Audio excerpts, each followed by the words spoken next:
Eh, ¿Qué tal? Buenas tardes. Estamos en esta tercer charla del ciclo que estamos realizando desde La Izquierda Diario y el Movimiento de los Trabajadores Socialistas, también con el auspicio de la revista Ideas de Izquierda México, dedicado a ciclo de charlas en la cual en la primera tratamos, digamos, los aspectos muy importantes de la situación internacional en una conferencia que estuvo a cargo de Bárbara Funes y Farid Reyes. En el segundo encuentro, el sábado pasado, nos detuvimos en distintos aspectos y elementos de la realidad latinoamericana. Y en esta ocasión, el tema de la charla es la cuarta transformación, progresismo tardío y las perspectivas de los socialistas, junto a Yara Villaseñor y a mí.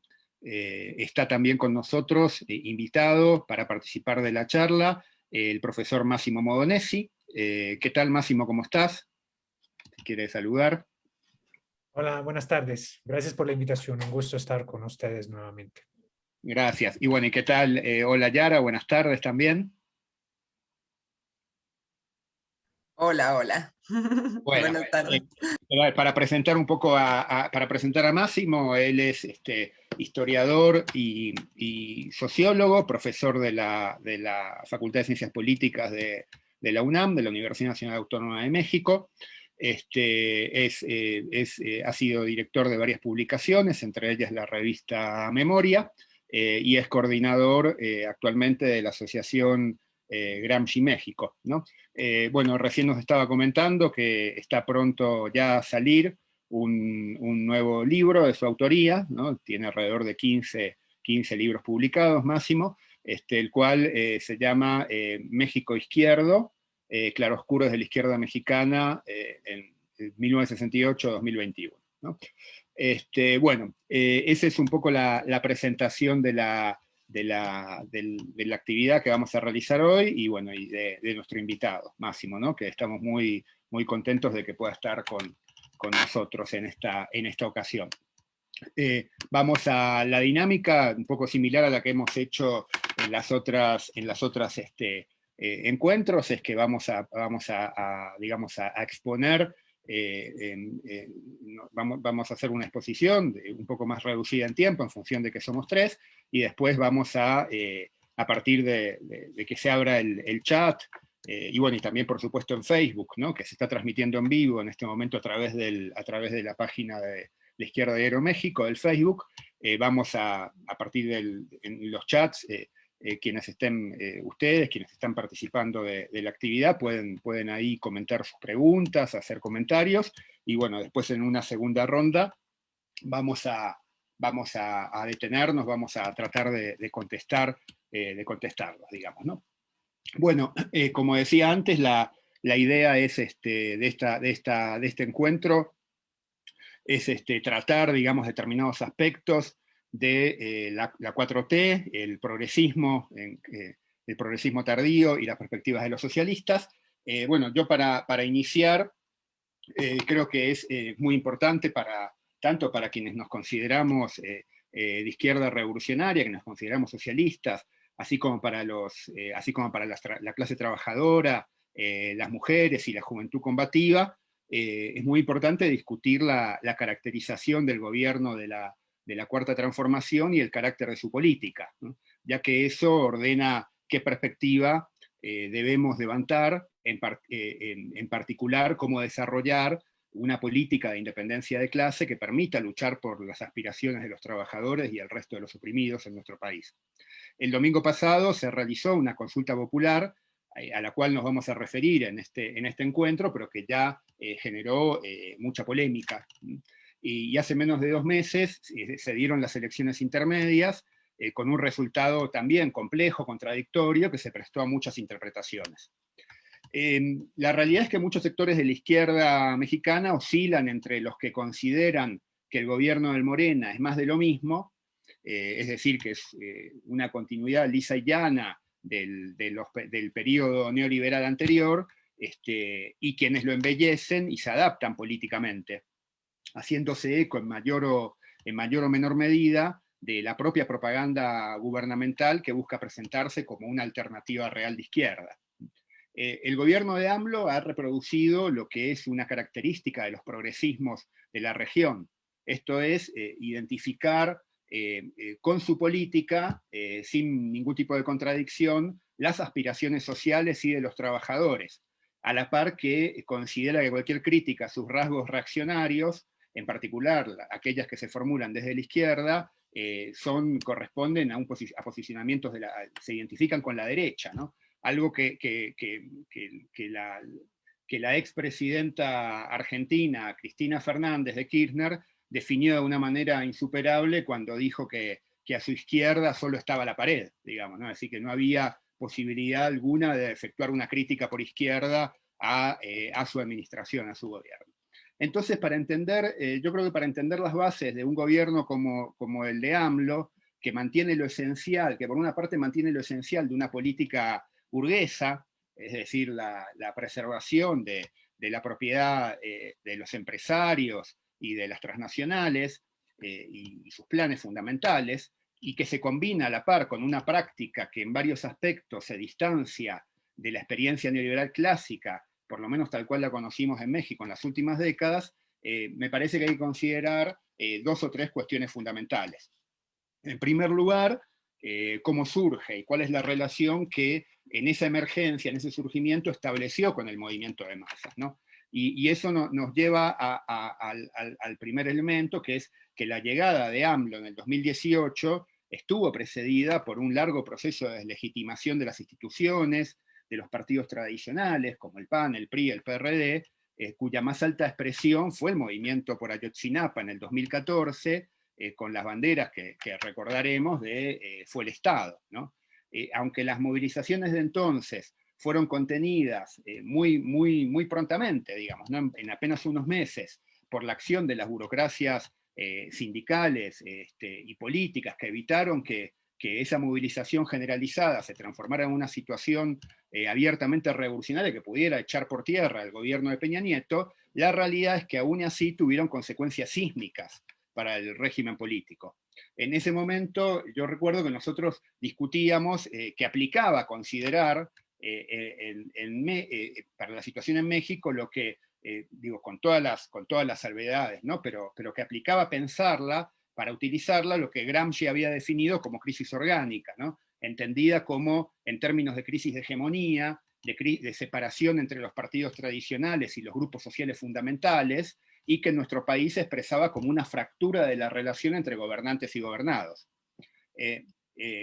Pero como en política no hay vacíos que duren mucho, la debacle de los partidos tradicionales logró ser capitalizada varios años después. Primero en el 2015 se anunció y después en el 2018 por el ascenso de López Obrador. Entonces, antes mismo, varios años antes, incluso del mismo 2018, se fue imponiendo una pasivización del descontento, digamos, ¿no? AMLO fue traduciendo a su manera y quitándole todo filo subversivo las demandas y las aspiraciones populares tras la ilusión en un hipotético cambio comandado desde arriba, es decir, en un cambio que iba a venir a partir del triunfo electoral del Morena, ¿no? Esto es, se dio en gran medida una expropiación de esas demandas, a tal punto que el discurso López Obradorista, el discurso de transformación, que se presentó a su gobierno como una continuidad de un proceso histórico que arrancó en 1810, que atravesó la Reforma, la Revolución Mexicana, se identificó, como sabemos, con el legado de Hidalgo, Juárez, Madero, etcétera, etcétera, ¿no? Es decir, y en ese contexto es que el gobierno de AMLO surge como una expresión de una nueva oleada de los progresismos latinoamericanos que habían tenido su primer momento a inicios del milenio, ¿no? Una expresión, ahí nosotros tomamos la definición que hizo Máximo ahí a mediados del 2019, ¿no? Que la formulaste, que era la de progresismo tardío, ¿no?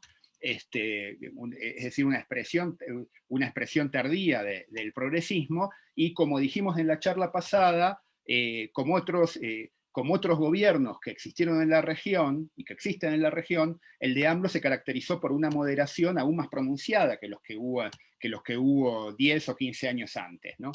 Y esta moderación obedece a varios factores, ¿no?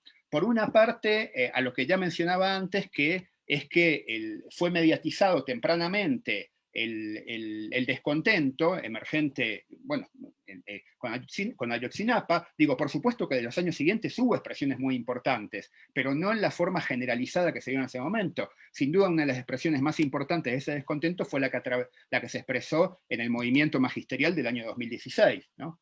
Pero entonces, el periodo anterior, inmediatamente anterior a las elecciones, fue desviado, fue evitado la posibilidad de un ascenso generalizado de la lucha de clases, y esa ausencia de las masas en la calle le permitió a López Obrador un mayor margen y lo eximió antes, durante y después de su triunfo de tener que levantar un programa más radical o de proponer medidas que cuestionasen, siquiera parcialmente, los intereses de las grandes empresas, ¿no? Y ahí nosotros podemos encontrar diferencias respecto a las medidas que, sin traspasar los marcos del régimen capitalista, tomaron otros progresismos más inclinados hacia la izquierda en América Latina, como fue el caso de Bolivia, de Venezuela, etcétera, etcétera. Esto no impidió que López Obrador conquistase un apoyo masivo, pero sí marcó las características de un progresismo mucho más al centro. El otro elemento que signó el carácter limitado del progresismo de López Obrador fue el momentum regional, digamos, ¿no? Que hizo que fuera tardío respecto al momento que signó el ascenso de la primera oleada de los progresismos latinoamericanos, en particular las ventajas que le permitieron a esto, los precios de las materias primas, que le dieron importantes ingresos de divisas, le dieron un margen importante para efectuar políticas redistributivas, etcétera, etcétera, que no están presentes a ese nivel en el momento actual en América Latina. Y un tercer elemento que yo quiero considerar, que me parece muy importante, aunque es particular y propio de México, es que la cercanía geográfica con los Estados Unidos es la cercanía de la opresión imperialista sobre la nación, que se constituye como una relación de sujeción estructural, ¿no? Y que marca los límites, desde el inicio, marca los límites de la política López Obradorista, más allá de las complejidades que tiene la política exterior, a la cual me voy a referir un poquito más adelante. Este es un aspecto. El segundo aspecto que yo quería plantear para avanzar en la comprensión del gobierno de la 4T es definir la dinámica del mismo en términos marxistas, ¿no? Y eso implica decir que el gobierno de AMLO lo que hizo fue combinar, como decía antes, la preservación de la propiedad privada, de los intereses de las transnacionales, con un discurso político orientado a contener las expectativas de las mayorías obreras y populares bajo una retórica progresista, posneoliberal, etcétera, etcétera. Y esta retórica se combinó con algunas medidas que generaron simpatía entre sectores del movimiento de masas. En este equilibrio, digamos, ¿no? que fue generando el gobierno de López Obrador, nosotros hemos planteado las políticas que marcaron una continuidad y expresan ese carácter conservador, ¿no? Por ejemplo, la precarización laboral, que se mantiene y se profundiza, la militarización del país, la política, las ofensivas y los ataques en relación, que los estamos viviendo hoy, incluso, después nos vamos a referir a eso, en relación al sector magisterial, por mencionar algunos, ¿no? Es muy particular que el progresismo López Obradorista, para justificar todo esto, siempre ha dicho que es justamente lo contrario de ser medidas reaccionarias, ¿no? Por ejemplo, en el caso del outsourcing, fue presentado como una regulación del outsourcing, pero la misma incluyó todos los reclamos de las cúpulas empresariales, y su significado real, más allá de las apariencias, es la legalización de un mecanismo de precarización laboral que es fundamental para las grandes empresas en México. O el otro, el caso de las Fuerzas Armadas, digamos, ¿no?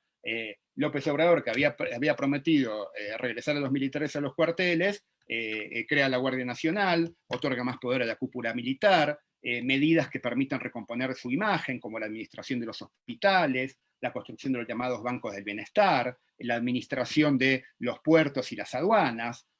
Entonces, aún con una retórica progresista, el gobierno de AMLO va más allá de otros gobiernos previos en ese sentido, y no solamente se mantiene la militarización, sino que se busca fortalecer instituciones pilares del Estado capitalista, como es el ejército. Y partiendo de esto, bueno, plantear cómo consideramos las medidas presentadas como progresistas por parte del gobierno. Evidentemente las mismas no pueden negarse. Lo peor que podríamos hacer es resolver con una retórica vacía, diciendo es más de lo mismo, una situación que debe explicarse no solo por un afán analítico, sino para disputar al López Obradorismo a sectores de trabajadores, de jóvenes, de mujeres, que todavía confían en él, y que son muy amplios, como sabemos. Y estas medidas presentadas como progresistas responden a esa lógica que decíamos antes de pasivización del descontento y de la protesta social, ¿no? Por una parte, busca marcar distancia en determinados aspectos respecto al neoliberalismo, ¿no? Como fue, por ejemplo, el caso de las anunciadas reformas en el terreno eléctrico y petrolero que finalmente no se llevaron adelante. Obedecen a la par a la necesidad de responder a las expectativas de amplios sectores de las masas en el cambio prometido, ¿no? Como es el caso, por ejemplo, del aumento limitado al salario mínimo, pero que es superior sin duda a lo que habían dado los gobiernos neoliberales previos. Y al mismo tiempo, en muchos casos, tienen el carácter fundamental, no solamente tanto de ampliar y de mantener la base social del gobierno, como de fortalecer el control y la hegemonía sobre amplios sectores, como es el caso, por ejemplo, de los planes sociales. Y esto último, es decir, el fortalecimiento de la hegemonía del gobierno, se fortalece además, valga la redundancia, por el proceso de cooptación de líderes obreros, campesinos y sociales que se desarrolló en estos 3 años y que se expresó, por ejemplo, en las pasadas elecciones, con la participación de muchos en las listas, como plurinominales en las listas del Morena, y se combina con el rol que asumen las direcciones sindicales en relación al movimiento obrero, subordinándose al gobierno por distintas vías, ¿no? En algunos casos siendo parte del mismo Moreno de sus listas, y en otro caso estando en un acuerdo, en una tregua de hecho con el mismo. Dicho esto, un penúltimo aspecto que yo quiero plantear es el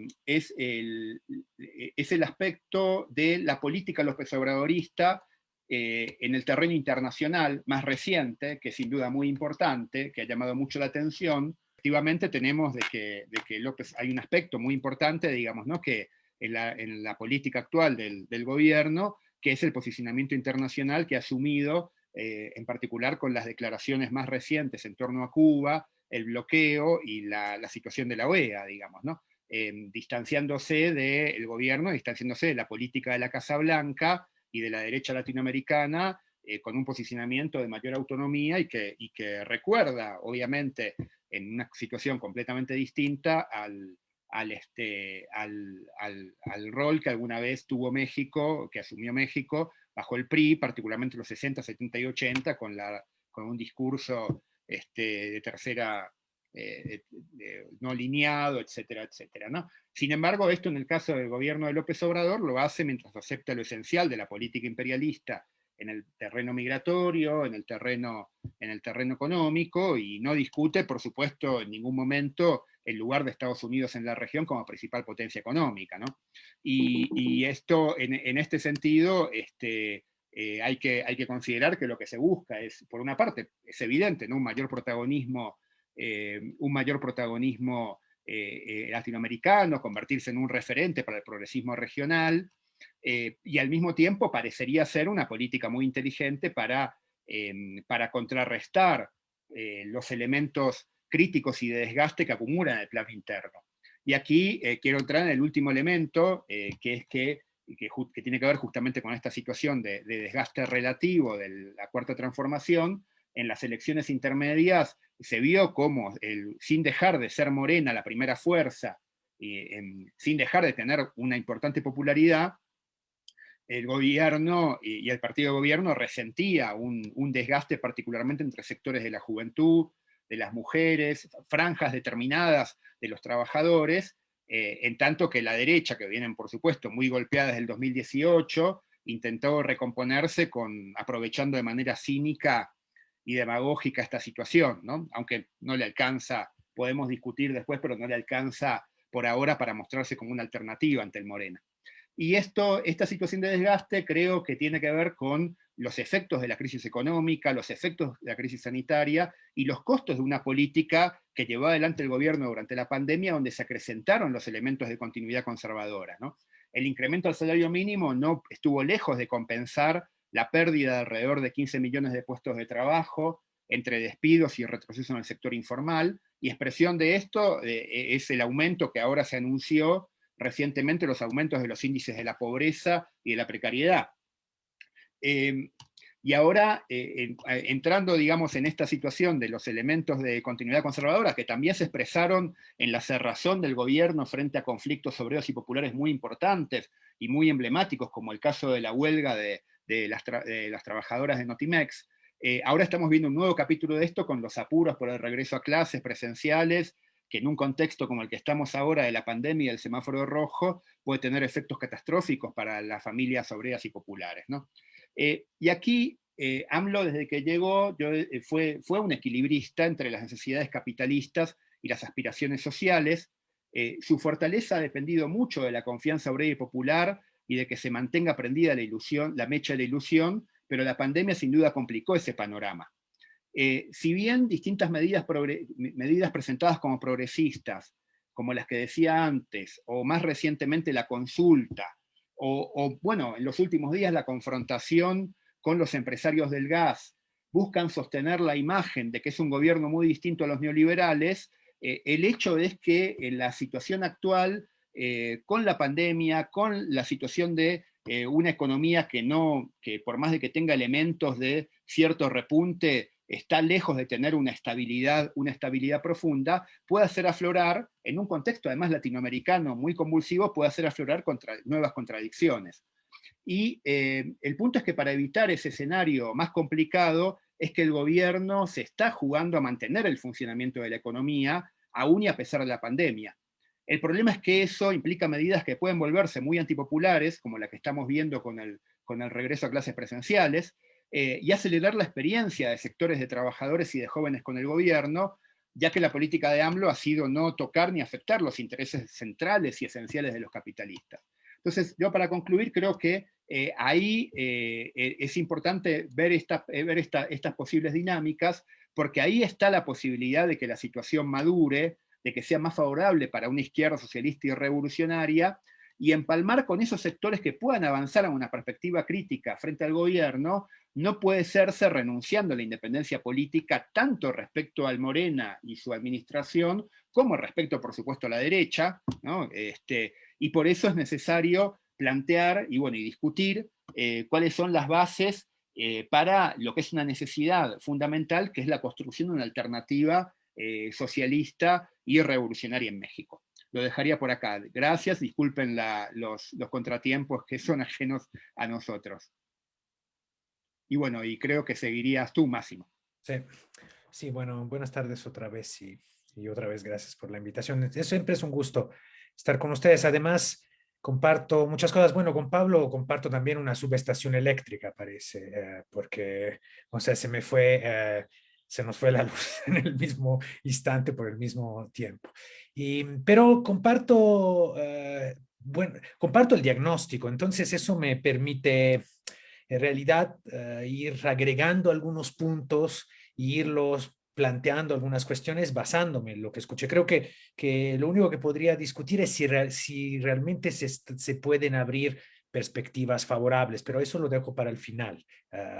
Pero yo sin duda comparto la idea de que una perspectiva socialista no puede darse a través de algo que podríamos llamar un entrismo disolutivo en el ámbito del obradorismo.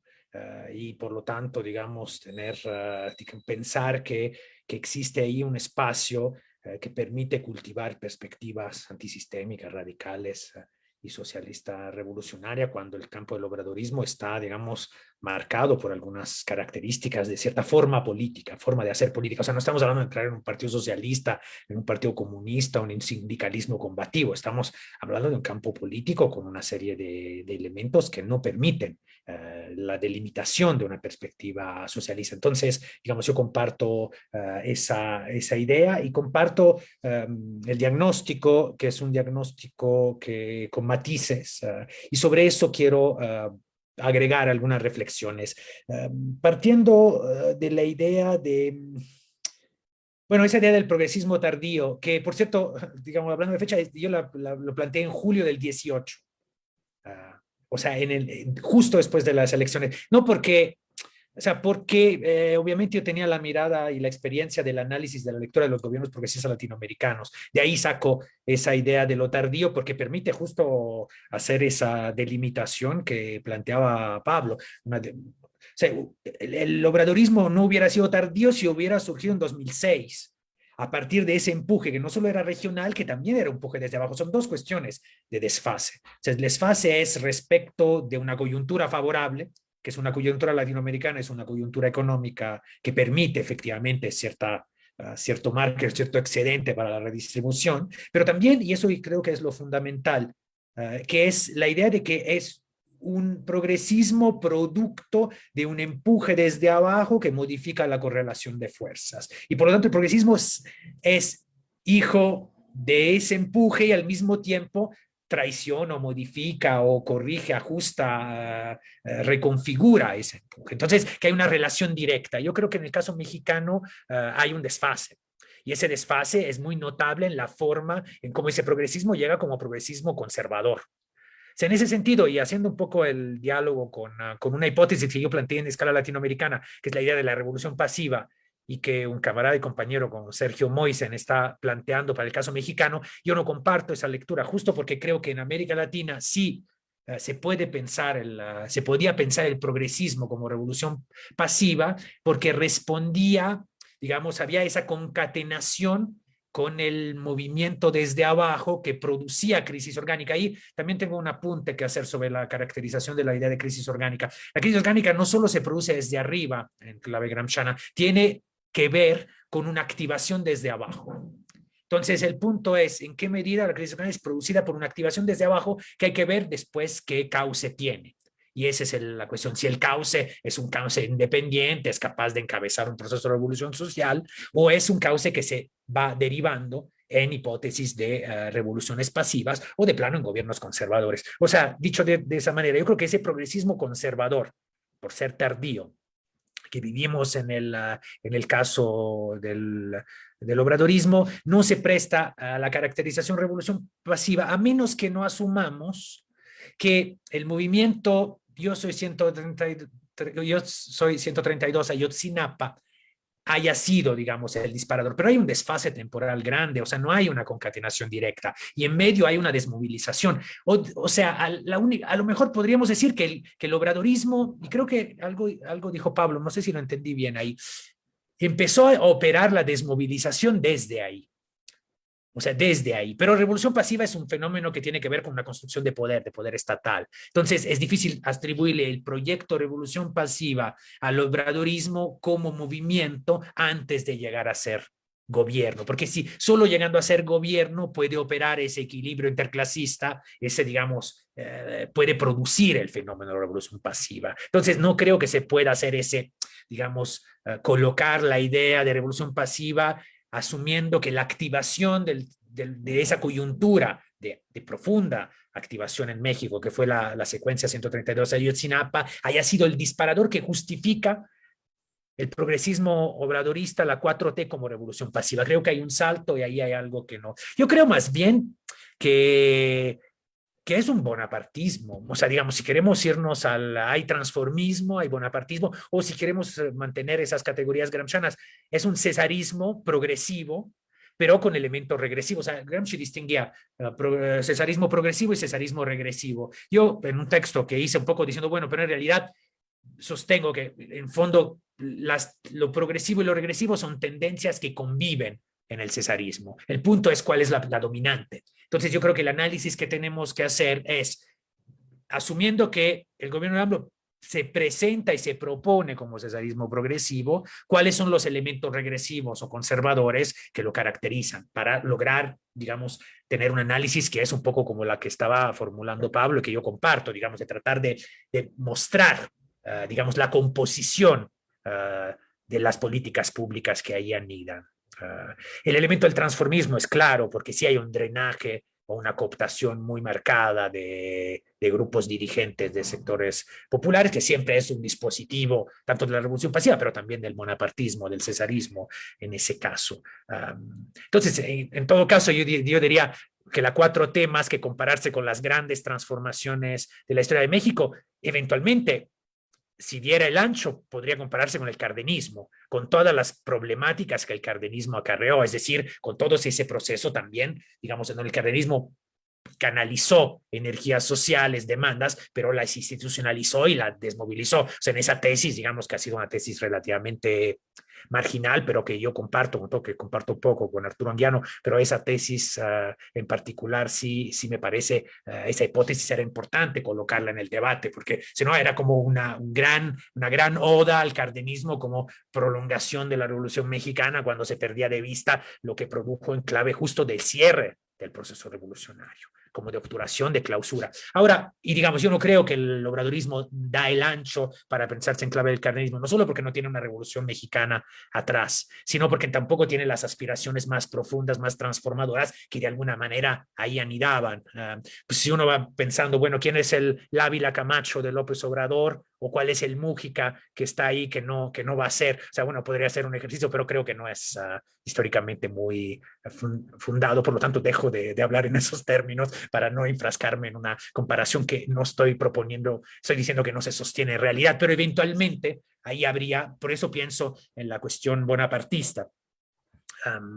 Entonces, pero creo que ahí está la cosa. Ahora, lo que podemos rescatar de la idea de revolución pasiva es que sí tenemos, que es además medio una obviedad, pero en términos metodológicos sí nos ayuda, es que hay que ver cómo se articulan esas dos claves de lectura de caracterización del momento y del gobierno que estamos viviendo, que tienden a ser escindidas. Es decir, la caracterización sobre el sentido de la transformación, llamémosla así, socioeconómica, y los alcances, llamémosle así, democratizadores participativos. O sea, parecería como que en el mundo liberal, obviamente, en el pensamiento burgués, esos elementos son completamente escindidos y parecería que una cosa no tiene que ver con la otra. Entonces, se hace el diagnóstico respecto de que si el gobierno de López Obrador es socialista, o sea, eso es antineoliberal o posneoliberal, y después se dice que es autoritario, y que no. O sea, yo creo que ahí, digamos, como marxistas tenemos la ventaja de que en las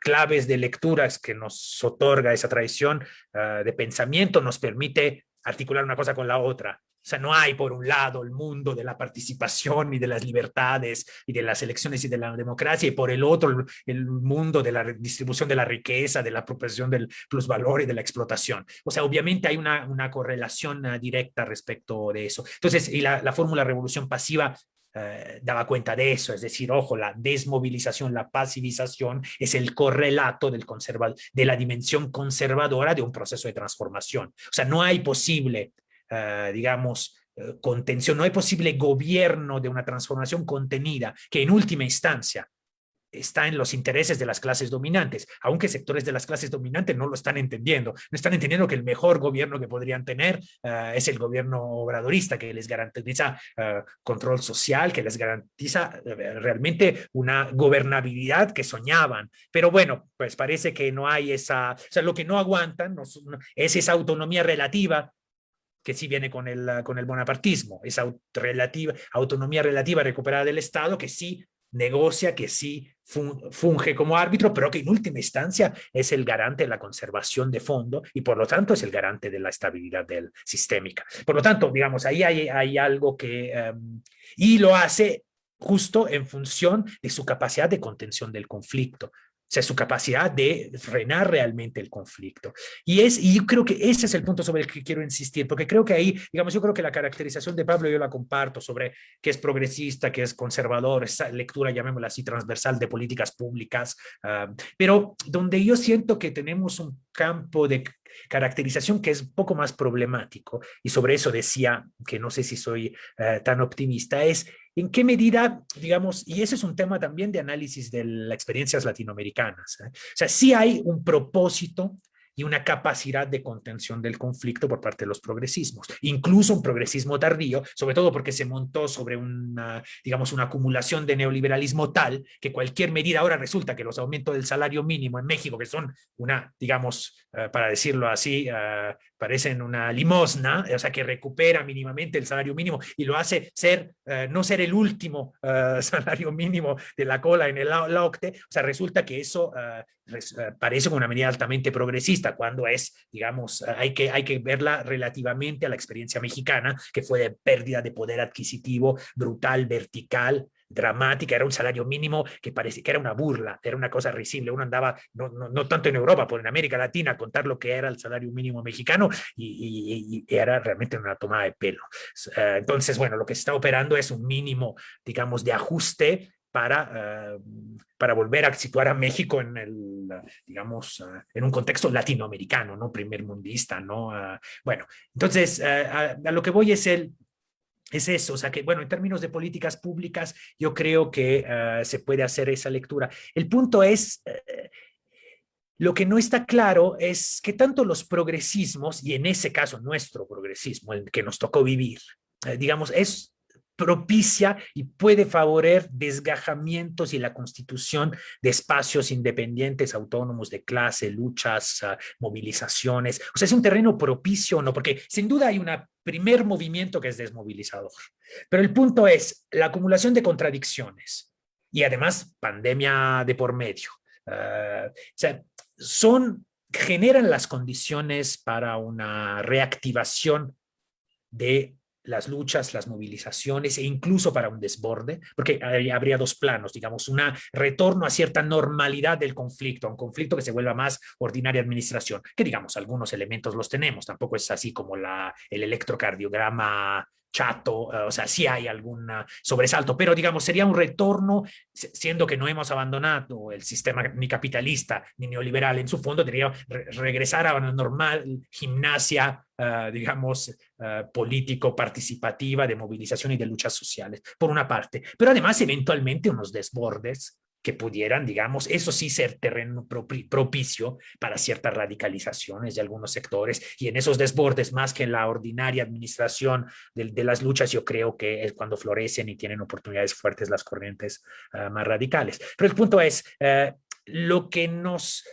escenario que tenemos, ¿es un escenario propicio o no respecto a eso? ¿Y cuáles serían las formas de activar? Sin duda no sumándose a las huestes del obradorismo, porque las huestes del obradorismo van a operar mecánicamente en clave antiderecha, o sea, no va a haber otro margen de maniobra que en las coyunturas electorales. Ahora se les viene la consulta por la revocación, después va a haber una coyuntura electoral, o sea, la agenda del tipo de movilización controlada, contenida, encapsulada, incluso realmente totalmente burocratizada, porque es totalmente interna a la maquinaria electoral que acompaña el obradorismo. Eso está claro. Cómo va a operar. Pero entonces, ¿dónde están los otros márgenes de maniobra? ¿Y existen realmente? O, digamos, hay, digamos, una inercia que lamentablemente tiende a marginalizar cualquier expresión, porque efectivamente la polarización político-ideológica, incluso sostenida a través, que eso yo creo que es lo más delicado, y sobre eso creo que tenemos que discutir. O sea, el hecho que ese clivaje que se hace entre partidos de la derecha y obradorismo es un clivaje que tiene cierta connotación de clase. Yo creo que ahí hay algo que sí afecta la capacidad de un discurso. O sea, es increíble cómo tenemos que remontar eso. Tenemos que remontar una construcción de imaginarios políticos en donde resulta que el obradorismo sí es el terreno de las clases subalternas versus las clases dominantes. Eso es un discurso que construyen las clases dominantes. O sea, las clases dominantes lograron atribuirle al obradorismo la representación de las clases subalternas. Y nosotros, como socialistas, tenemos que desmontar esa construcción diciendo, no, fíjense que no, que es un interclasismo, y por lo tanto también es representante de las clases dominantes que no lo quieren aceptar, por lo menos discursivamente, desde sus lugares de enunciación. O sea, no es un problema de menor relevancia desmontar esa configuración que es discursiva, pero se vuelve ideológica y se vuelve, digamos, yo creo, un fuerte freno, y en parte tiene un fondo de verdad. Ese fondo de verdad creo que es el que apuntaba Pablo. O sea, sí hay elementos de identificación, porque hay algunas políticas y sobre todo hay cierto discurso y ciertas prácticas que hacen que sectores populares se identifiquen con ese gobierno. O sea, yo creo que ahí está Entonces, siento que no va a ser fácil. Por eso mismo, por ese dispositivo, no tanto por las coyunturas, porque eso no va, o sea, está tan instalado y le conviene al obradorismo porque se cubre a la izquierda y ahí sí, digamos, como decía Cristina, o sea, lo que pasa es que el muro a su izquierda se lo está construyendo la derecha, porque pues con ese discurso, atribuyéndole esos rasgos populares, termina. Entonces yo no veo fácil. Yo siento que, o sea, no quisiera que uno diciendo, yo decía, el entrismo disolutivo de los socialistas que están en el obradorismo, que es una forma de marginalizarse al interior de un proyecto que no los contempla, que no contempla nada de lo que deberían estar defendiendo. La alternativa a esa marginalidad interna al campo obradorista sea una marginalidad externa, por la dificultad objetiva y subjetiva también, o sea, objetiva porque no hay, digamos, no va a haber esos vuelcos participativos que no sean encapsulados desde dentro de una estira y afloja, de aflojar un poco de participación desde el lado del obradorismo, pero en los contextos que les convengan. Y entonces que no haya, digamos, simplemente que estarse como preparando por tiempos difíciles y sí, estar preservando los espacios, o a lo mejor haciéndolos crecer, pero sin tener la expectativa en el corto plazo. Yo creo que sí va a haber un pasaje delicado que va a ser esa idea muy llamativa de que López Obrador ya habló de su sucesión y resulta que, digamos, que él que encarna justo ese elemento plebeyo y que esa dimensión transformadora aparentemente se repliega.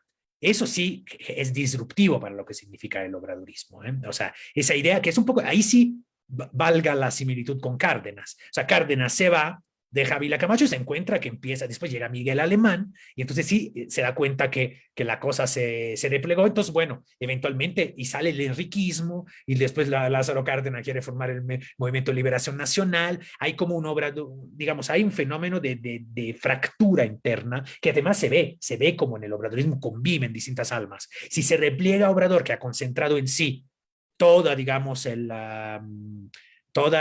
es el portador del progresismo, porque todo lo demás parece más conservador que el López Obrador, fíjense. O sea, entonces, si se repliega el que es el garante de la dimensión progresista, ahí sí que va a suceder en términos de reconfiguración del obradorismo. Ahí sí veo un pasaje que pudiera ser propicio, porque en un giro claramente conservador, o sea, con Ebrard, para decirlo así, en sus claras letras, o peor, como real, con lo que fuera, en donde el problema es que se destape el conservadurismo, que sea visible, y algo está operando, como Tapade, digo, ahí creo que el maestro de eso en América Latina fue Mújica, Pepe Mújica, o sea, con esa capacidad de presentar como progresista por su capacidad de presentarse como tal, algo que tenía un trasfondo conservador. Yo creo que López Obrador todavía logra eso.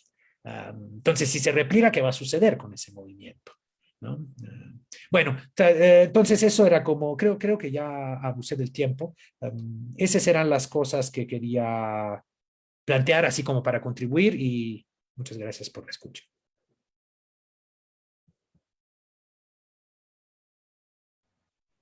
No, estuvo perfecto el tiempo. Está muy bueno el intercambio. Bueno, voy a participar ahora yo y bueno, intentando también pues dialogar un poco con cuestiones que plantearon ambos y con lo que ya tenía preparado. Y digo, también como para centrarnos en, bueno, tres momentos de la exposición, pero en primer lugar quería resaltar, ¿no? También, digamos, como uno de estos elementos que expresan el carácter conservador, ¿no? Y la continuidad del obradorismo con la ubicación y el proyecto de gobiernos previos neoliberales, en particular el tema de la relación con el imperialismo, ¿no?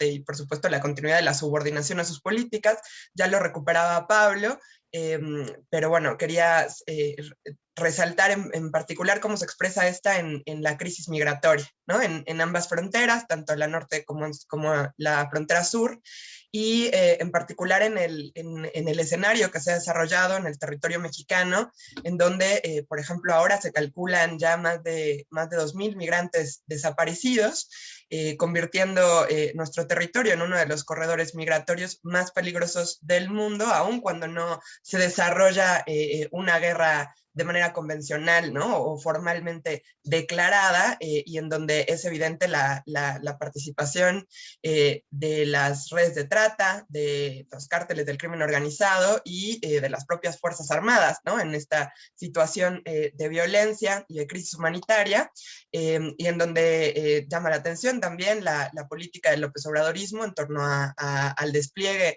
de más de 20.000 elementos de la Guardia Nacional, en particular en la frontera norte, también en la frontera sur, y bueno, como extensión, ¿no? De la Border Patrol estadounidense, que solamente en marzo de este mes, uno de los meses con mayor índice de deportaciones, la cifra alcanzada superó los 170.000 mexicanos y centroamericanos deportados, ¿no? Y bueno, que es evidentemente bueno, esto en el caso de, esto en deportaciones desde Estados Unidos, pero a las que la Guardia Nacional ha hecho básicamente todo el trabajo sucio, y en donde a diferencia de lo que vimos los últimos días, ¿no? De distanciamiento con la Casa Blanca, bueno, es un elemento de profunda continuidad con las administraciones anteriores, y que, bueno, también ha sido un elemento característico de las administraciones demócratas, ¿no? Y bueno, y además de la mano de esto, por supuesto está la garantía de preservar y proteger las ganancias de las transnacionales, ¿no? En el caso del López Obradorismo, como vimos con la reapertura económica acelerada, ¿no? En el marco de la pandemia, muy cuestionada, y sobre todo con la maniobra de declarar la industria maquiladora, la construcción y la minería como actividades esenciales para poder justificar bueno, que se mantuvieran funcionando en el marco del pico de la pandemia, como un sector esencial de las cadenas de valor, ¿no? Y pues ni se diga el problema de la continuidad del despojo, por supuesto a favor de los oligarcas, de los grandes empresarios, de todo el agrobusiness, ¿no? Y con el avance de megaproyectos como el propio Tren Maya, que está ampliamente repudiado, ¿no? Por las comunidades afectadas, y en donde pues es evidente que el saqueo de recursos, como se ve particularmente también en el caso de las mineras, es un elemento de continuidad, ¿no? En el López Obradorismo. Ahora, sí, bueno, coincido con que evidentemente hay unas enormes aspiraciones que despertó este gobierno, ¿no? Y que siguen todavía sosteniendo una importante base social para el López Obradorismo, más allá de que su hegemonía se ha visto minada, ¿no? Como se expresó en las elecciones intermedias, y ya comentaban. Pero bueno, me parece interesante, precisamente por esto que comentaba Máximo, que es una situación que también ha alentado el desarrollo de distintos procesos de lucha y de organización en sectores de trabajadores, ¿no? Durante estos 3 años de López Obradorismo. Desde ya, me parece una de las más emblemáticas por la duración y por la complejidad del conflicto, es la huelga del Subnotimex, ¿no? En defensa de su contrato colectivo contra los despidos, y que ya lleva año y medio enfrentando una dura política por parte del gobierno, con persecución, desprestigio, hostigamiento por parte de incluso elementos de la Guardia Nacional a los distintos campamentos que sostienen las huelguistas, en su mayoría mujeres, y en donde es muy evidente la ubicación del gobierno en relación a este tipo de procesos combativos de movilización de la clase trabajadora, puesto que se ha visto que cierra filas con la exdirectora de la agencia, con San Juana Martínez, y que a toda costa ha intentado ahogar el conflicto, ¿no? Y buscar que sea derrotado por el aislamiento. También es el caso de las luchas del sector salud, ¿no? Que durante año y medio, particularmente ahora con la pandemia, se han expresado con paralización y tomas de hospitales, de clínicas, con bloqueos de avenidas en prácticamente todos los estados, ¿no? Exigiendo mejores condiciones laborales, insumos sanitarios y médicos para poder hacer frente a la crisis sanitaria, y en donde, bueno, también es muy evidente el rol que han jugado las direcciones sindicales para buscar pasivizar, ¿no? Y evitar que se desarrolle un movimiento nacional de mayor envergadura en el sector.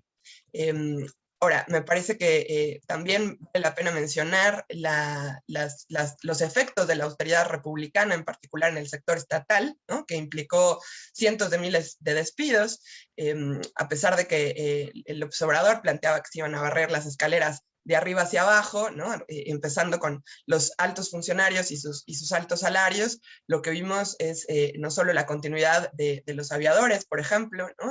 O de la precarización en el sector, sino una oleada de despidos que por cientos de miles afectó a aquellos que tenían los peores puestos, ¿no? Los puestos más precarios, de mayor inestabilidad laboral, y frente a lo cual se sucedieron distintos procesos de paro, de luchas contra los despidos, por la reinstalación, ¿no? de estos despedidos en decenas de dependencias públicas, también a nivel nacional, y bueno, donde apareció claramente la demanda de la basificación, ¿no? Y la estabilidad laboral, así como el aumento salarial o el cese a los recortes de prestaciones y de sueldos, sobre todo en aquellos programas que son también parte de las joyas de la corona de la 4T, y que expresan muy concretamente estas nuevas formas de contratación simulada que en los hechos han significado un enorme golpe, ¿no? para las condiciones de trabajo.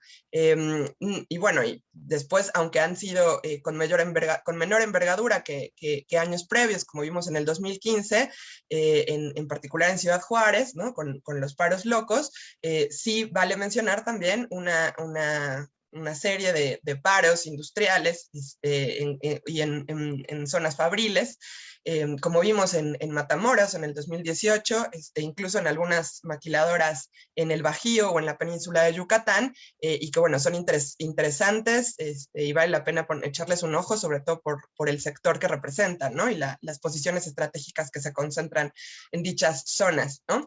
Y bueno, mencionaban también la resistencia por parte del sector educativo, ¿no? Que también ahora con la imposición inminente del regreso a clases presenciales y con los propios efectos del modelo virtual de educación, ¿no? Con la pandemia, pues también ha generado procesos de movilización y organización, que se suman a los que ya venían siendo dados por distintos sindicatos académicos y administrativos en universidades públicas estatales del país, frente a la quiebra presupuestal de distintas universidades que todavía no han sido rescatadas por el gobierno, ¿no? Y que ya superan las 11.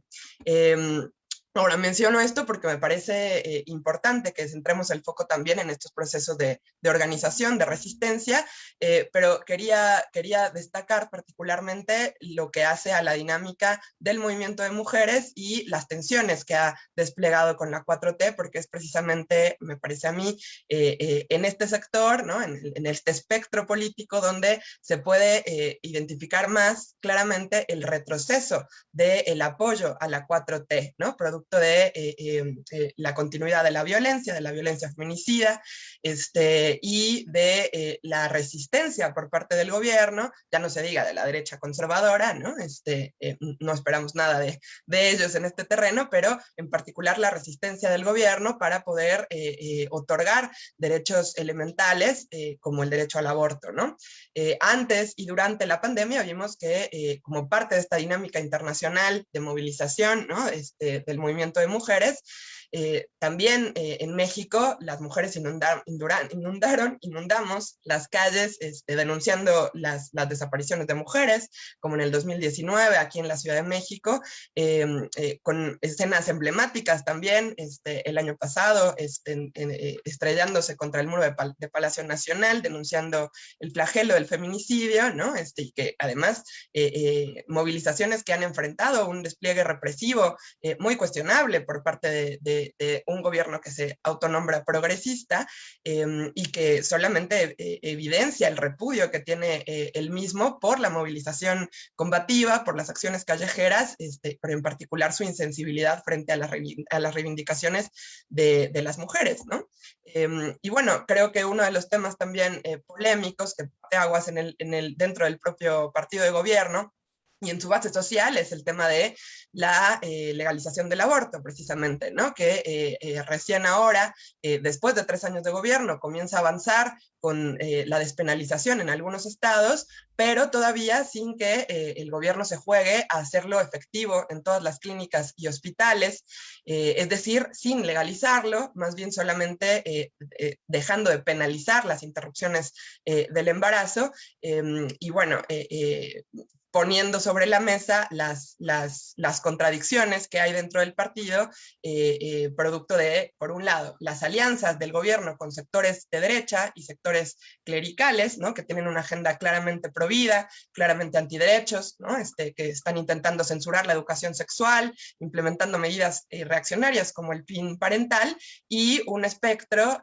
que por izquierda, honestamente busca, digamos, lograr desplegar e imponer este tipo de derechos, ¿no? Pero bueno, en donde el cuestionamiento central es hasta dónde pueden lograrse que sean efectivos si desde el Ejecutivo y una parte importante del propio partido de gobierno buscan someter este tipo de derechos elementales a consulta, y sobre todo cuando hay tantos pactos, ¿no? Con la derecha conservadora y con los sectores clericales. Entonces, creo que esto evidencia claramente otro de los límites del discurso progresista del gobierno, y ha llevado a que el movimiento de mujeres sea una de las principales piedras en el zapato, ¿no? De la 4T, donde también se juega, o sea, se juega una disputa por quien dirige el movimiento de mujeres, en donde la oposición conservadora busca capitalizar ese encanto, tanto con la violencia como con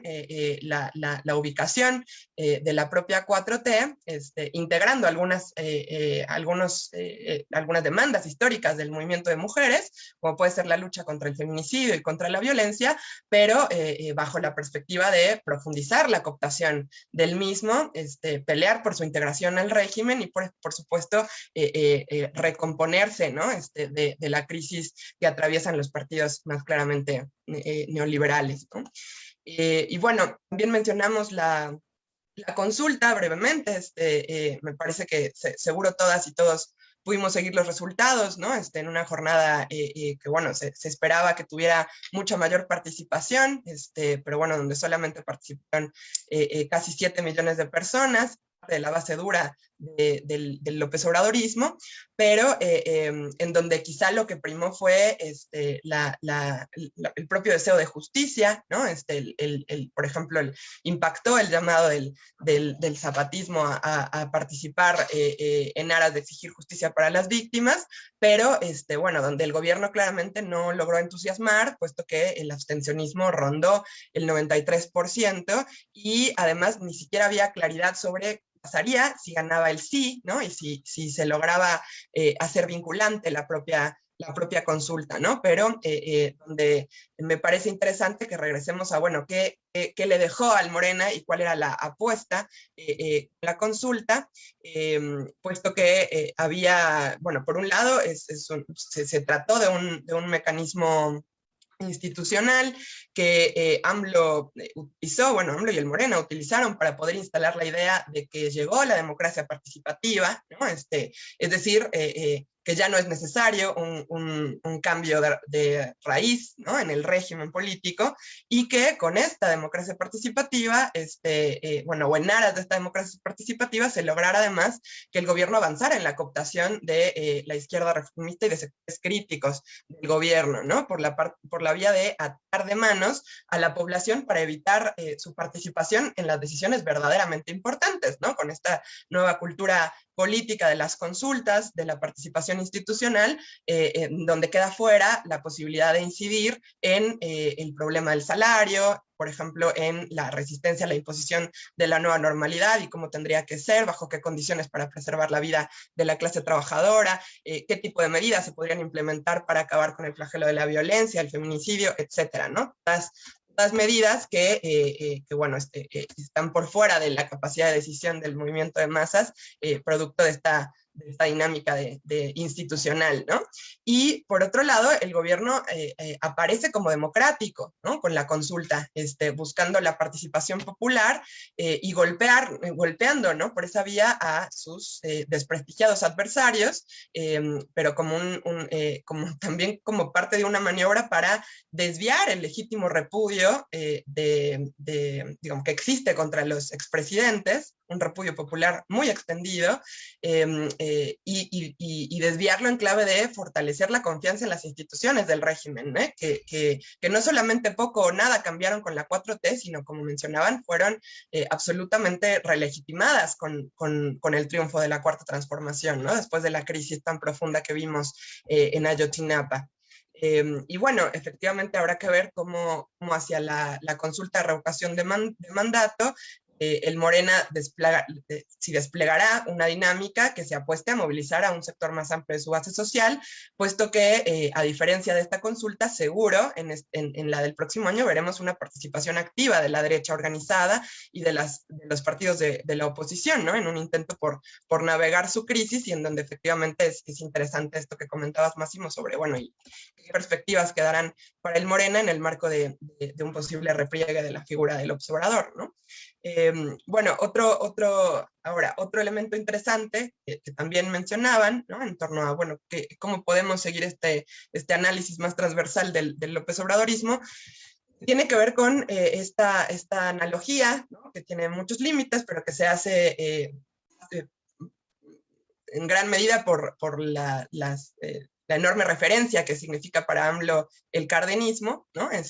Aunque bueno, hay que decir que efectivamente es un contexto histórico concreto muy distinto, con otras condiciones estructurales, entonces esta analogía tiene muchos límites, pero me parece importante recuperar que a diferencia de las medidas que llevó adelante Cárdenas, que sí implicaron un enfrentamiento con el imperialismo, principalmente en el terreno económico, por ejemplo, al golpear directamente las ganancias de las petroleras, en el caso de AMLO, más allá del discurso y de la retórica, no vemos una confrontación con las transnacionales, de hecho vemos todo lo contrario, ¿no? Es muy claro en las propuestas de reformas que generó, como la eléctrica, ¿no? Que no cuestionó los aspectos esenciales de la entrega de los recursos al imperialismo, y en donde podríamos identificar también otro elemento de continuidad, ahí sí, o de similitud, más bien, con el cardenismo, que tiene que ver con, sí, este objetivo claro de buscar profundizar el control y la cooptación del movimiento de masas derivado de una forma muy particular de hacer política, ¿no? Y de relacionarse con el movimiento de masas. Aunque, claro, a diferencia de la década de los 30, pues no podemos hablar de una dinámica de movilización aguda, ¿no? De la clase trabajadora, ya no digamos de sectores estratégicos como los trabajadores petroleros, que sí se dio durante esa década, ¿no? Y durante el cardenismo, y frente a lo cual era urgente profundizar la corporativización de los sindicatos, ¿no? Incluso la más reciente reforma laboral, ¿no? Que fue realizada en nombre de la democratización de los sindicatos, es una maniobra que también termina fortaleciendo el control de las burocracias sindicales, con nuevas posibilidades de veto y de medidas antidemocráticas dentro de los propios sindicatos, ¿no? Entonces, hay una nueva, o sea, hay un intento por aumentar el control sobre sectores de la clase trabajadora, pero a costa de profundizar la relación de subordinación desde las propias direcciones sindicales, ¿no?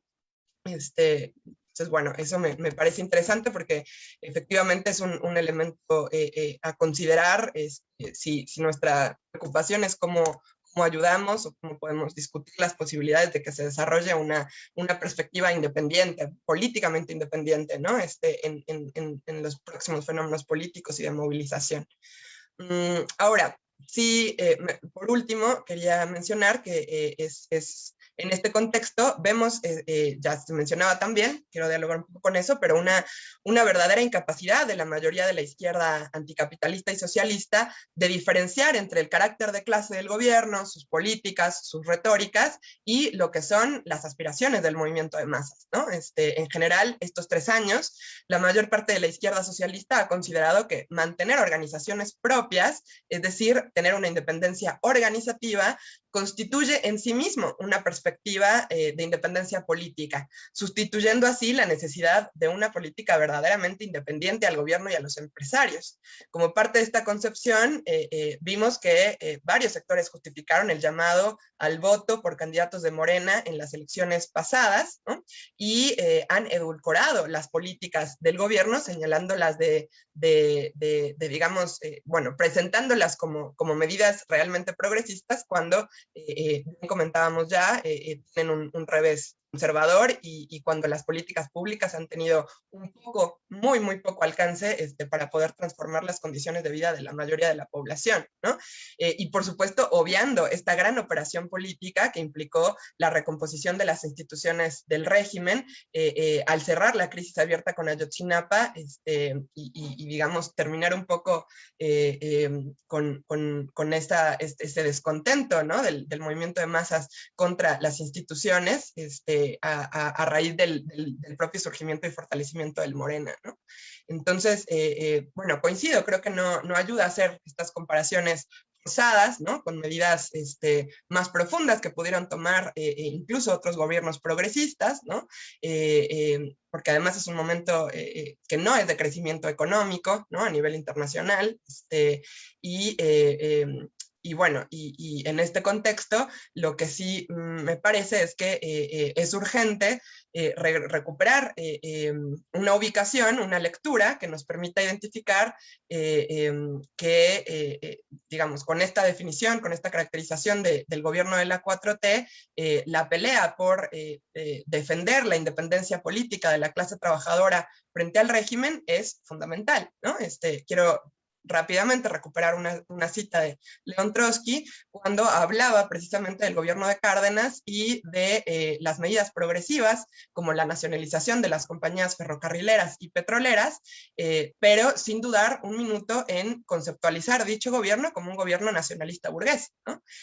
Su caracterización de bonapartismo sui generis estaba al servicio de plantear una mejor estrategia política para conquistar la independencia política y organizativa del movimiento obrero, de sus potenciales aliados en el campo y la ciudad, y constituía de esta manera un elemento fundamental para el propio pensamiento del revolucionario ruso, ¿no? Y para pensar la dinámica de movilización de la clase trabajadora y de las clases subalternas. Entonces, me parece que una discusión crucial a recuperar es que en este contexto y con la complejidad que implica la cuarta transformación, nuestro desafío es levantar una perspectiva combativa, de independencia de clase, y apostar a la movilización y a los métodos de lucha de la clase trabajadora, como la huelga, como el paro, para imponer nuestras demandas sobre la base de la organización y la movilización independiente, ¿no? Y bueno, para pelear por esta perspectiva es que desde el movimiento de las y los trabajadores socialistas consideramos fundamental la tarea de poner en pie una gran herramienta política que pelee por un programa de independencia de clase y que logre influenciar a este espectro que hoy se encuentra a izquierda del Morena, ¿no? Cuestionando sus políticas más reaccionarias, haciendo una experiencia de movilización frente al gobierno y frente a sus políticas, y desde ahí pelear por un gobierno de los trabajadores, los campesinos y el pueblo pobre como primer paso para avanzar en la expropiación de los capitalistas y en la ruptura con el imperialismo. Bueno, yo la dejaría aquí. Y bueno, creo que podemos empezar la segunda, la ronda de donde pueden preguntar en el chat. Creo que ya están abiertas el chat para las preguntas, y a que intercambien también con lo expuesto por ustedes. Sí, si quieres, Leo, digo, para que podamos comentar, sí, pueden anotar las preguntas por el chat, para que podamos comentar ahí las preguntas y los comentarios que se hagan. Bueno, yo voy a comentar, aquí hay algunos compañeros que lo pusieron por el chat de La Izquierda Diario. Dice, compañero Eric Reyes dice, el TEMEC también es otra medida que le apuesta a fortalecer al capitalismo mexicano, ¿no? Digo, ahora después podemos comentar ese elemento, incorporarlo. Después Eduardo de la Tierra, el compañero Eduardo de la Tierra, comenta en relación a la participación de Máximo, el progresismo conservador por ser tardío. Gracias, profesor. ¿No se presta el gobierno actual para pensar una revolución pasiva?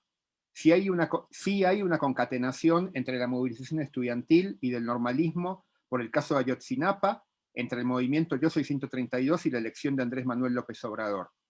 No es por defender a este régimen, sino datos por ahí, de acuerdo en que es más precisamente un cesarismo con elementos progresivos o regresivos de los cuales está por verse que se afirman. Después otro comentario, ¿cómo se reflejará en los municipios y en alcaldías la posibilidad de mantener espacios de lucha o la fortaleza de la oposición de derecha frente al bonapartismo de López Obrador y en qué medida de Morena? Y después, por último, ¿es preciso comparar el modelo desarrollista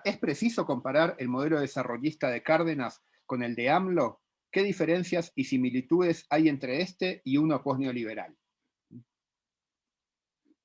Bueno, por aquí, por el chat del Zoom, todavía no hay preguntas. Yo quería aprovechar para hacer para comentar algunas cosas. Perdón, aquí hay otra más. ¿Se podría dar algún diagnóstico de cómo viene el aparato de Morena, reacomodos, adaptaciones a la luz de la consulta?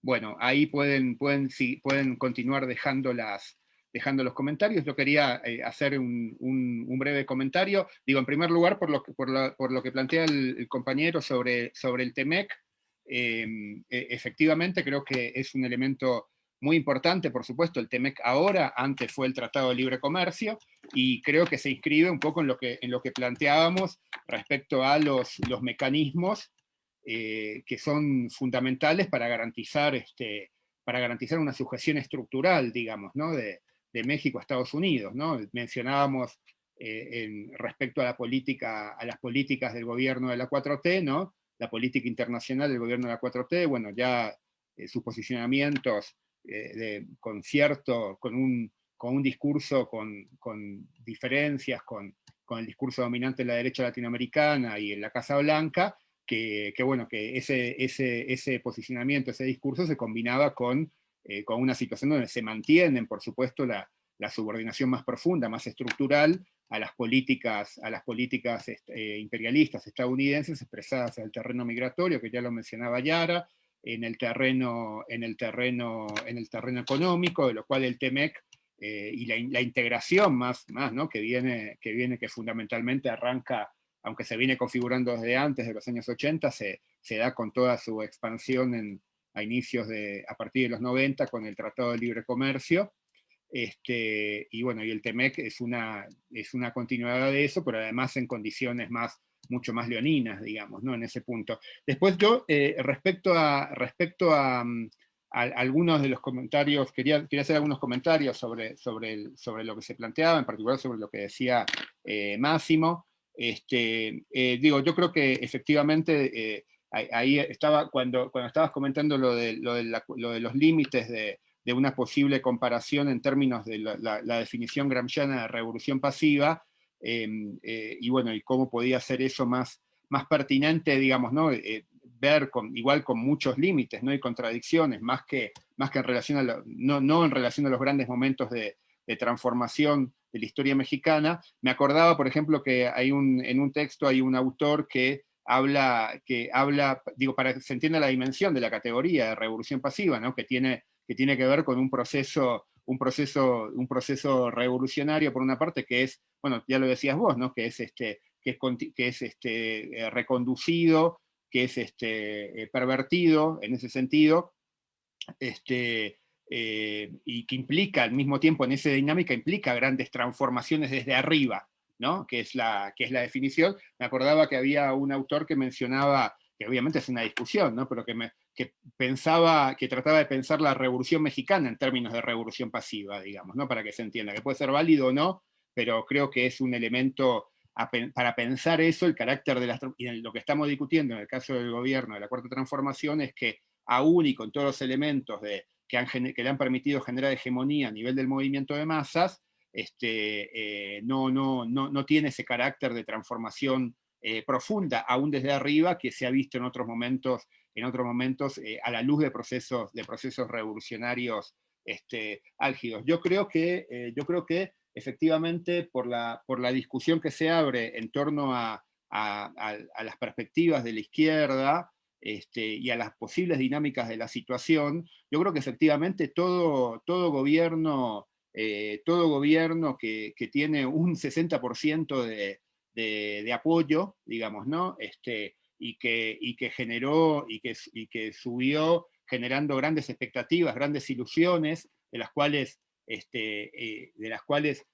y que mantiene esa popularidad, plantea la necesidad de pensar de una reflexión profunda por parte de la izquierda socialista respecto a cómo responder a eso, digamos, ¿no? Es decir, cómo no caer por una parte en un posicionamiento testimonial, digamos, ¿no? Más o menos sectario, testimonial, digamos, ¿no? En el cual no se puede buscar jugar, no se busca jugar ningún rol ni construir ninguna alternativa, o como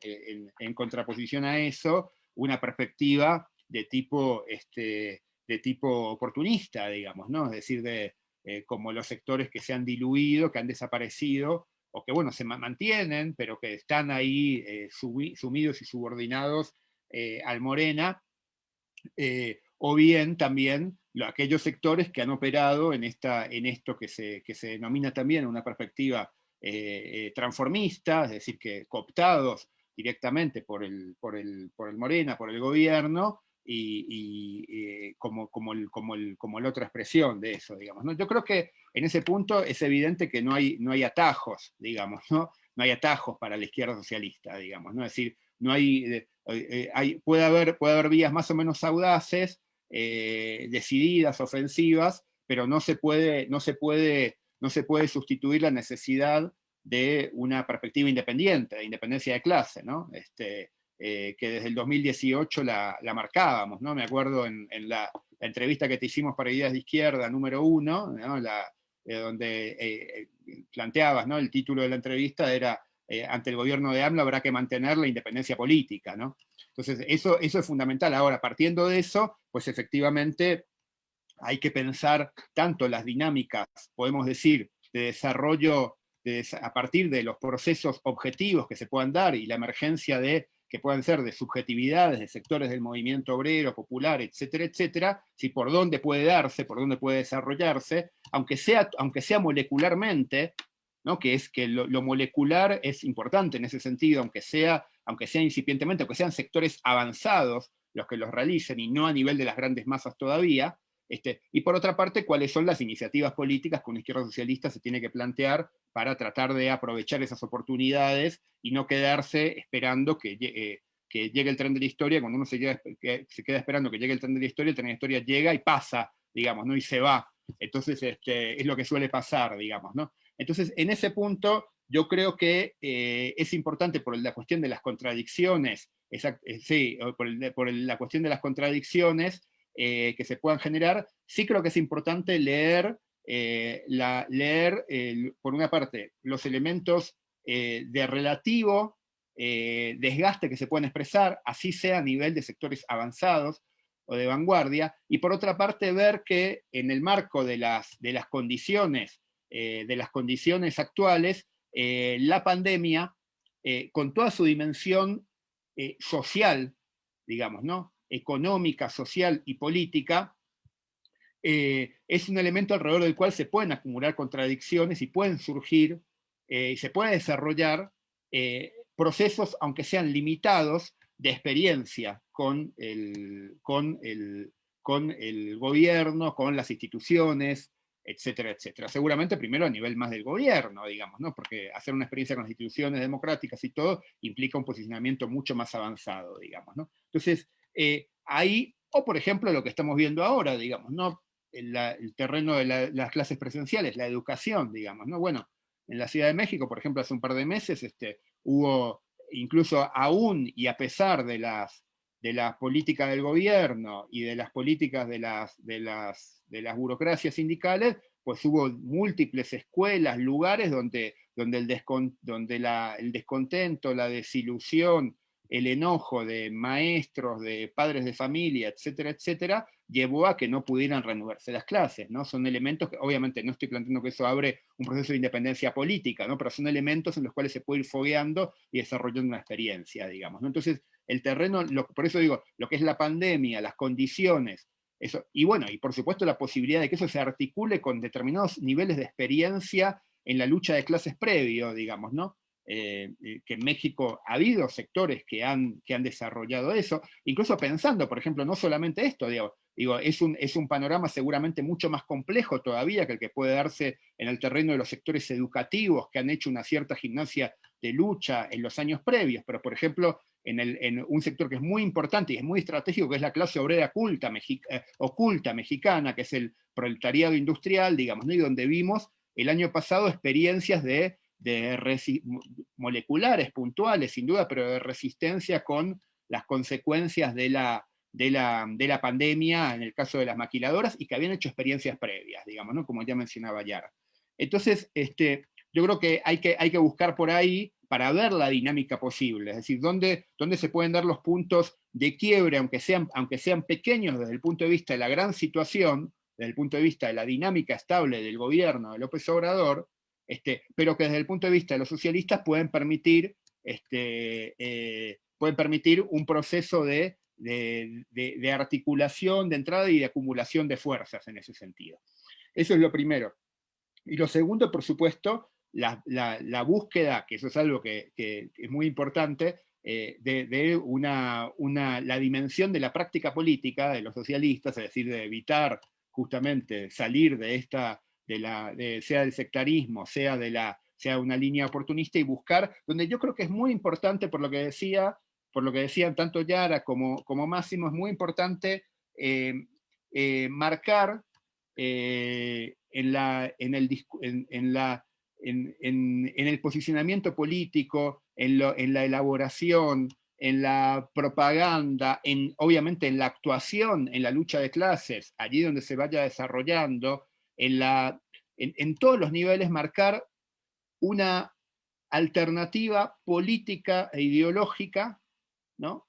Lo cual implica distintos niveles, ¿no? Desde la participación y la ubicación frente a determinados procesos y conflictos, hasta el posicionamiento frente a lo que decía Máximo respecto al intento de apropiarse de la representación histórica de las clases populares por parte del López Obradorismo, por parte de la izquierda socialista. Es decir, marcar una alternativa política, ideológica a los distintos niveles, en el debate de ideas, en el debate programático, en el debate de qué perspectiva política para el triunfo de los procesos y todo, es muy importante.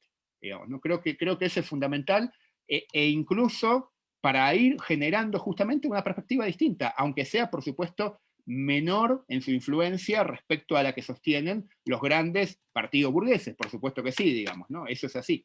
Entonces, eso creo que es clave, y es clave también en ese camino, bajo esa dinámica, bajo esa perspectiva, organizar políticamente en los lugares, en los centros de trabajo, en las escuelas, participar de los procesos y todo con ese norte, o sea, con el norte de generar una alternativa política, porque la realidad es, porque si lo pensamos en relación a la dinámica que se plantea, por ejemplo, bueno, qué puede pasar hacia la sucesión del López Obradorismo, etcétera, etcétera, el tema es que, bueno, así como el tren de la historia, así no se queda lo que decíamos, desde el punto de vista de la acumulación de fuerzas que se pueda desarrollar desde estos momentos, y desde los momentos previos incluso, es fundamental para llegar lo mejor preparados posibles en términos de extensión, en términos de diálogo, en términos de inserción en los fenómenos que se dan, para cuando se desarrollen procesos más avanzados, digamos, ¿no? Y participar en lo que está y en lo que surge con esa dinámica, digamos, ¿no? Entonces, bueno, yo es lo que podría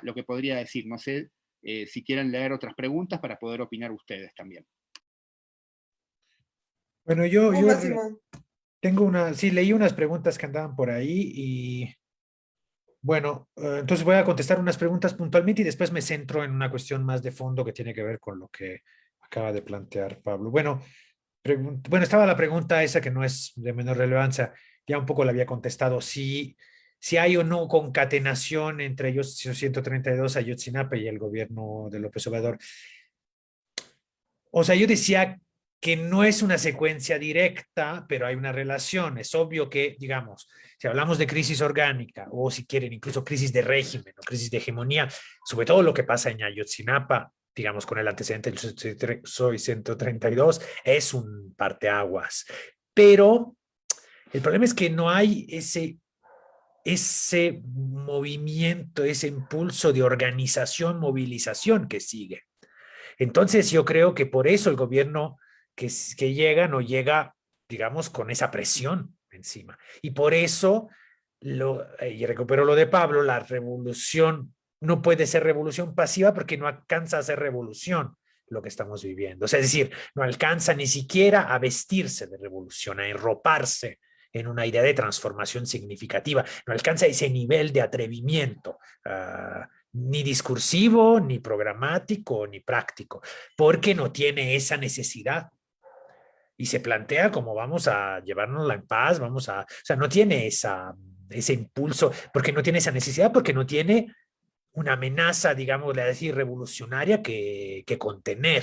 O sea, es decir, un movimiento detrás que, digamos, que desmovilizar directamente, inmediatamente. Entonces, yo creo que sí hay una relación, pero no es una concatenación directa, y eso sí cambia el sentido de lo que está pasando, y le resta esa necesidad justo de cierta de conceder cuestiones de fondo, porque realmente ese progresismo tardío que estamos viviendo es muy moderado en comparación con los que hemos visto en América Latina, y hay que explicar ese descarte. No es solo la coyuntura internacional.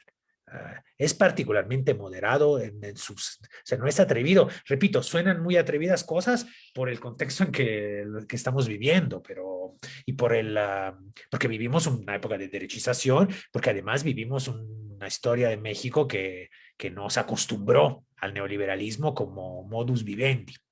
Bueno, después hay cuestiones puntuales. Se dice, bueno, ¿qué hacen los sindicatos? Yo creo que con los sindicatos habrá que hacer un diagnóstico más fino, pero me da la sensación que hubo como un pacto de no beligerancia. O sea, sí se abrió cierta democratización sindical, que en los hechos no se está realizando mucho, y sobre todo no se atacaron directamente a las burocracias sindicales y sus corruptelas. O sea, no hay digamos, no se destapó la caja de Pandora. Entonces yo creo que la cuestión sindical siguen operando las grandes lógicas sindicales, y esas sí que se adaptaron mejor que las clases dominantes, mejor que la oligarquía, a la nueva forma, digamos, al nuevo gobierno y a esa nueva forma estatal.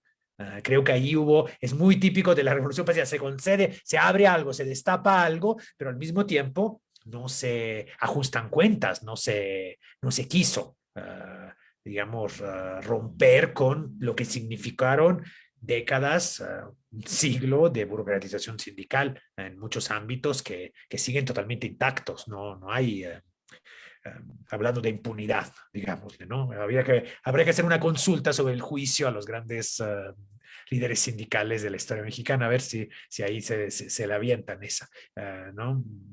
Pero bueno, y hablando de eso, de la consulta, también hay una pregunta sobre si la consulta puede desanimar, y hay otra también sobre Morena, sobre si puede haber acomodo. Miren, yo no sé, no es que tenga el pulso exacto de qué puede pasar allá adentro, pero creo que si algo se debe estar, o sea, a ver, cuando hablamos de Morena, ¿de qué estamos hablando? Hablamos de los grupos dirigentes, que finalmente es la estructura que rige, porque no es un partido de bases, participantes y dinámica, o del obradorismo más difuso que anda por ahí. Entonces yo creo que sí va a haber tensiones, pero son tensiones que creo que van a quedar opacadas y contenidas por ese discurso dominante que sí funciona, que es la lógica del asedio.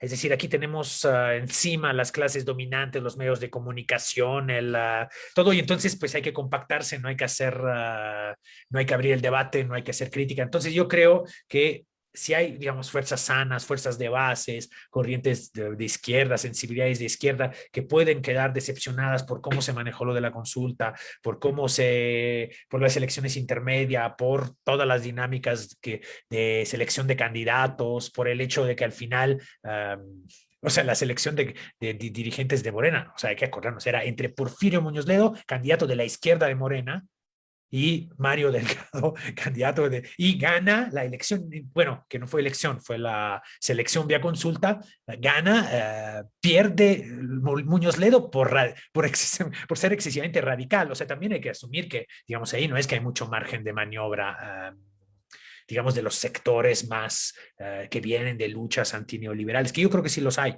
pero que no tienen mucho margen de maniobra interno, en parte por cómo está construido Morena y en parte porque sí funciona ese dispositivo de decir no hagan ola, no hagan críticas, aquí estamos bajo asedio.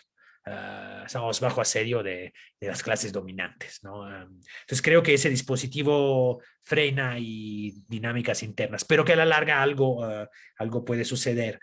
Y sí que la pandemia es un factor, sin duda es un factor, porque sí la pandemia, o sea, en un proyecto que era moderado, la pandemia tiene un efecto de limitar aún más los alcances, los saldos. O sea, cuando vemos ese tema de la pobreza, es obvio que la pandemia es la que arroja, digamos, un resultado que es incluso negativo, que es de retroceso, ¿no? Ahora, el avance iba a ser mínimo, pero ahora tenemos un retroceso. O sea, eso no puede no ser, uno puede justificarlo por la pandemia, pero el dato objetivo es eso, es un gobierno, es increíble. O sea, López Obrador esperó sexenios para ser presidente y va a tener un sexenio cuyos datos, a pesar de un esfuerzo limitado, pero significativo o relevante, o sea, es como querramos nombrarlo, va a tener una serie de datos, o sea, objetivamente va a haber un retroceso social. O sea, eso no es cualquier cosa. O sea, es un dato que pesa, va a pesar y va a tener efectivamente desactiva. O sea, imagínense, los gobiernos progresistas latinoamericanos se jactaron y tuvieron reelección tras reelección tras reelección sobre la base de pequeños peldaños de crecimiento de bienestar de las clases, digamos, de menor pobreza y de capacidad de consumo de clases medias. O sea, eso fue su base fuerte de resultados que le daba un consenso electoral que era irresistible hasta que hubo la crisis y hasta que las clases dominantes sintieron que tenían margen de maniobra, etc. O sea, esa acumulación inercial ligada, digamos, a la eficacia de cierto mínima de la incidencia de programas sociales, de cierta política pública, etcétera, no van a operar de la misma manera. O sea, eso sí es un dato, ese va a ser un gobierno que va a pagar eso y lo paga desde ya. Y le pueden decir que todo está bien. Aquí está tenemos ese discurso presidencial, es increíble. O sea, cualquier cosa está bien. Votaron 7 millones, está bien. Si votaba 1 millón también estaba excelente. O sea, es todo está perfecto. Todo está, nos sonríe, vamos a ganar. Ese es una vieja posición que... Entonces, bueno, y después lo último, sí, o sea, esa idea de sí, la acumulación molecular que puede tener la izquierda socialista, yo creo que sí, o sea, sin duda eso es lo que corresponde a la vida cotidiana en tiempos de 4T, pero yo creo que sí hay que pensar en los momentos críticos para dar saltos cualitativos, o sea, uno puede estar acumulando en la ordinaria administración el crecimiento de un movimiento socialista, que además puede ser organizado, pero el punto es también llegar a sensibilizar, o sea, generar también espacios no solo de organización militante, sino de sensibilización de una posición crítica de izquierda en ese contexto que creo que tiene que ir, tenemos que ver cómo nos metemos a otros ámbitos, o sea, como que eso esté en el gran debate nacional, o sea, hay que plantear que existe una izquierda, una posición de izquierda en México y que más allá de la 4T, y tiene que ser molecular, pero también tiene que trascender en el plano incluso de los discursos, de las posturas, se tiene que visibilizar. Yo creo que eso es muy importante, porque eso descoloca incluso descoloca el discurso de la derecha, o sea, sirve como para mostrar un México distinto, si logramos, digamos, mostrar esa posición. Y por otro lado, o sea, el progresismo va a tener su crisis, o sea, la va a tener. Y entonces la pregunta es ahí, o sea, ahora estamos todavía en un progresismo que está, digamos, ahora la va a tener por derecha probablemente, habrá que ver, ojalá que lográramos poner en crisis el progresismo por izquierda, eso sería un escenario ideal, pero no ha habido en tiempo reciente en América Latina algo así, como para que digamos, hagámosle como en Rusia, o hagámosle como en Cuba, hagámosle como no tenemos un escenario así, pero lo que sí tenemos son los progresistas entran en crisis porque tienen sus propias contradicciones y la pandemia los puede acentuar, pero tiene sus contradicciones internas y muestran su cara conservadora, y sí hay oportunidades de crecimientos de izquierdas al interior de ese escenario. Pienso en un caso, digo, puede gustar o no si después la perspectiva es exactamente la de una independencia de clase, el crecimiento que tuvo el PSOL en Brasil, lo que fue el FIT en Argentina. O sea, hay margen para aprovechar el espacio abierto a la izquierda del progresismo en un contexto además de crisis del progresismo en sus altas y bajas, en su además desperfilamientos, porque además es una perspectiva que tiende a volverse más conservadora en el tiempo. No hay sobresalto, el progresismo no se cubre, se tendrá la pared a la izquierda, Cristina Kirchner, pero el problema es que la pared se le cae, o sea, porque el problema es que no se cubren a la izquierda, se cubren hacia el centro, se cubren, o sea, tienden a ser más conservadores. Entonces queda descubierta la izquierda. Claro, si el escenario se polariza entre una derecha siempre más vociferante, siempre más reaccionaria, siempre más parafascista, al estilo brasileño, digamos, y el llamado al Frente Popular, digamos, ya la cosa se complica para una izquierda independiente. Pero, no obstante, el corrimiento hacia el centro, el desperfilamiento del progresismo es casi un fenómeno físico. O sea, como es casi una ley de la gravedad física, de la lógica misma del progresismo. El progresismo no se corre por izquierda, se corre por el centro. Entonces ahí sí hay algo que ya no es solo molecular, es algo que hay momentos críticos ahí. Y yo creo que en México va a haber un momento crítico, en donde el progresismo mexicano, la 4T y el obradorismo va a quedar desnudo respecto a las clases subalternas y a su perfil de izquierda. En esa coyuntura hay que ver cómo se presenta esa coyuntura, si se presenta en forma de crisis, si se presenta en forma electoral, o sea, de crisis social, de movilización, de crisis electoral, pero ese momento va a quedar, o sea, y ahí, digamos, esa es una oportunidad para, digamos, para posicionar una postura distinta. Y también puede ser una oportunidad perdida para no hacerlo. Con eso no sabemos, lo digo, no una oportunidad en el sentido de que necesariamente va a ocurrir de esa manera. Gracias. Ahí dejaron un comentario, Mario Rodríguez. No me parece correcta la analogía del cardenismo con el López Obradorismo. No existen los factores de los 30-40, fuerte movimiento obrero y su proceso de corporativización que fortaleció a Cárdenas. Ni hay sectores fachos. Cedillo, Grupo Monterrey. Tampoco la fuerza que le dio al general la nacionalización del petróleo y los ferrocarriles y los rasgos nacionalistas. Calderón y Peña Nieto no son Calles y Lacrom, y no hay ruptura en las alturas en el régimen alternante como lo expresó la expulsión de Calles y Morones de México. Sí, sobre eso yo tengo la sensación de que hubo como un malentendido. O sea, aquí nadie sostuvo. O sea, al final todos hablamos del cardenismo sin sostener la analogía. O sea, es como demostrando cosas así, pero no sosteniendo realmente una analogía sistemática.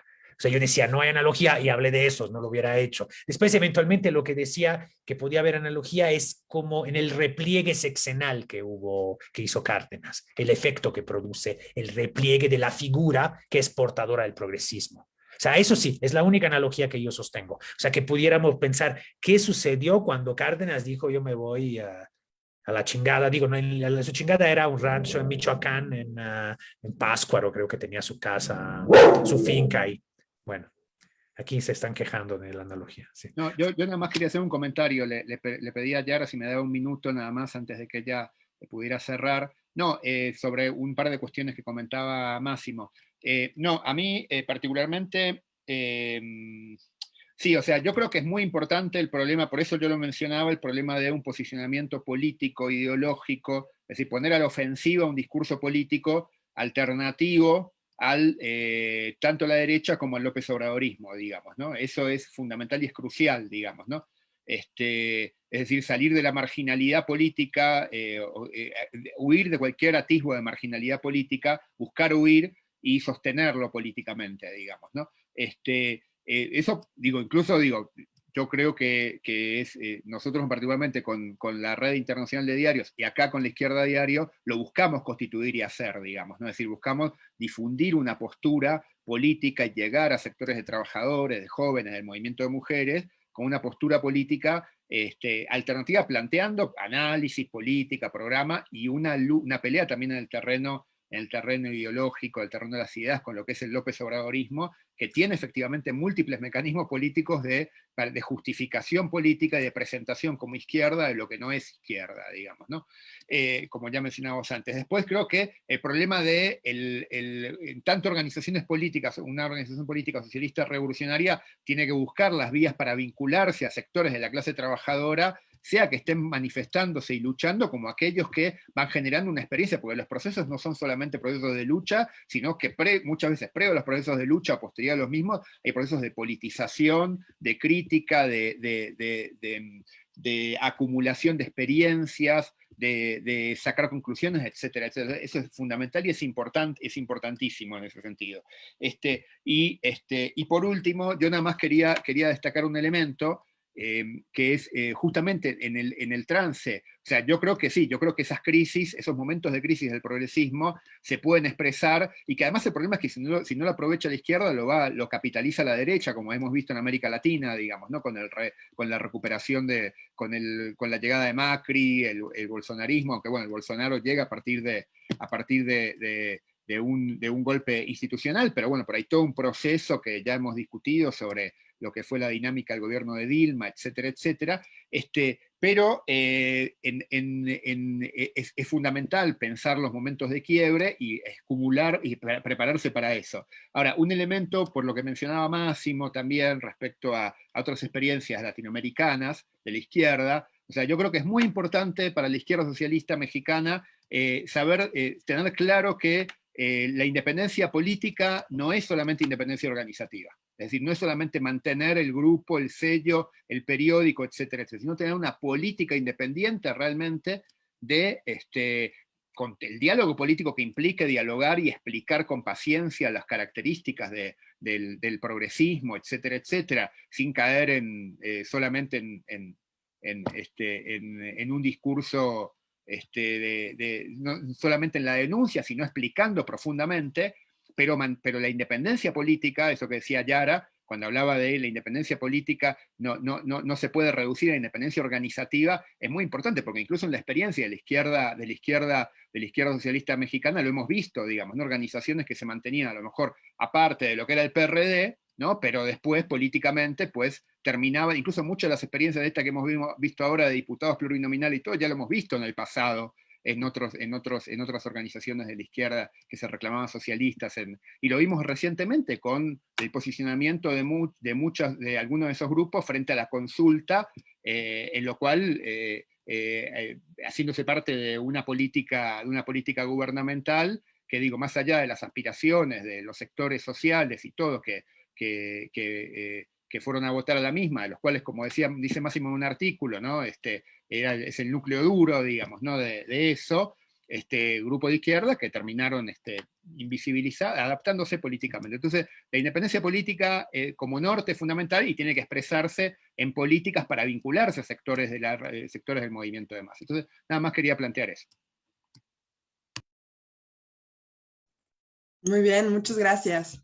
Yo la verdad, después de sus comentarios ahora me voy a abstener de profundizar el intercambio, porque creo que intercambiamos sobre, por un lado, muchos temas, muchos elementos problemáticos del complejo fenómeno del López Obradorismo, pero además creo que se resaltó muy bien lo central y los puntos coincidentes, ¿no? En las tres exposiciones. Entonces, bueno, como llevamos 2 horas, en realidad les iba a sugerir que cerramos aquí, si les parece bien.